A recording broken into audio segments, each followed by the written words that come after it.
Avec Philippe Condé, vous êtes le directeur général de la Fédération des industries mécaniques. Bonjour. Bonjour. Et voilà, donc je voulais qu'on parle en fait d'une problématique qui est très importante pour les entreprises de mécanique, c'est la pénurie de métaux, de matières premières. Absolument. Aujourd'hui, où est-ce que nous en sommes? Écoutez, alors d'abord, je vais vous dire que l'année 2021 pour les industries mécaniques s'est bien passée. Nous avons récupéré globalement le trou d'air de 2020. On est remonté à un chiffre d'affaires de 134 milliards d'euros. On était à 134,5 en 2019. Donc les affaires ont été bonnes en 2021.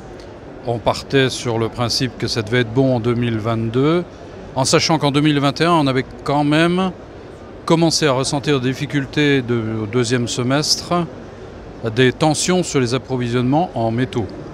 Et puis tout à la fin 2021, des tensions sur le prix de l'énergie. Alors ces tensions se sont largement amplifiées en 2022.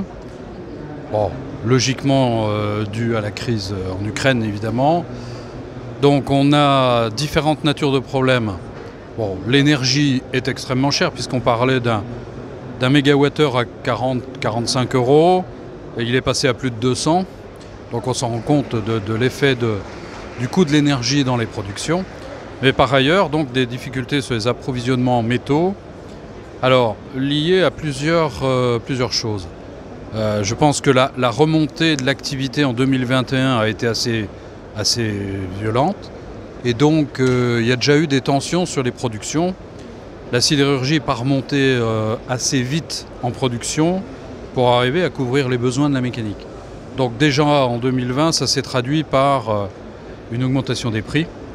Et on l'a vu d'ailleurs, je dirais, dans les résultats de la sidérurgie. Clairement, le phénomène économique est clair. En 2022, avec la guerre en Ukraine, on a eu la problématique que 15% de la consommation de métaux en Europe provient de la Russie, de l'Ukraine et de la Biélorussie. Ce sont des pays qui ont été blacklistés, entre guillemets, sous sanctions. Et donc c'est 15% qui manquent dans l'importation, on va dire, de métaux, d'acier en particulier, pour les industriels européens. Alors, que faut-il faire? Il faut savoir qu'en Europe, les importations d'acier sont contingentées. Il y a un règlement européen, des mesures de sauvegarde de la sidérurgie européenne qui ont été mises en place en 2017-2018 au moment où Donald Trump, président des États-Unis, avait mis en place des taxes très importantes vis-à-vis des aciers chinois pour éviter que les Américains soient inondés d'acier chinois. Et donc l'Europe à l'époque avait craint que les aciers chinois qui ne partaient pas aux États-Unis atterrissent en Europe et donc avait mis des mesures de sauvegarde, c'est-à-dire qu'à partir du moment où les importations dépassent un certain seuil, qui était basé sur l'expérience des années précédentes, eh bien tout ce qui dépassait était surtaxé de 25%. Et donc tout ça ayant pour objectif de limiter les importations en Europe. Le problème, c'est qu'aujourd'hui, la sidérurgie européenne n'arrive pas à couvrir les besoins, alors que, par ailleurs, on a toujours ces mesures de sauvegarde qui sont en cours, et donc qui empêchent en quelque sorte les mécaniciens européens et français en particulier de s'approvisionner en Turquie, de s'approvisionner en Inde et dans tous les pays qui sont prêts à vendre de l'acier. Donc, difficulté importante puisqu'il y a des ateliers qui ferment, faute de métaux. Donc on est dans une situation économique paradoxale, c'est-à-dire que les entreprises ont des carnets de commandes pleins, elles devraient pouvoir travailler, mais elles n'ont plus de métaux à usiner. Et donc c'est vraiment particulier et c'est une situation qui est difficile. Vous connaissez le nombre d'entreprises qui auraient fermé à cause de ça? Non, je n'ai pas de nombre. On apprend les choses au fil du temps. Les chefs d'entreprise n'ont pas tellement envie de communiquer sur ces phénomènes parce que ça veut dire qu'ils officieraient auprès de leurs clients le fait qu'ils n'ont plus les capacités de travailler.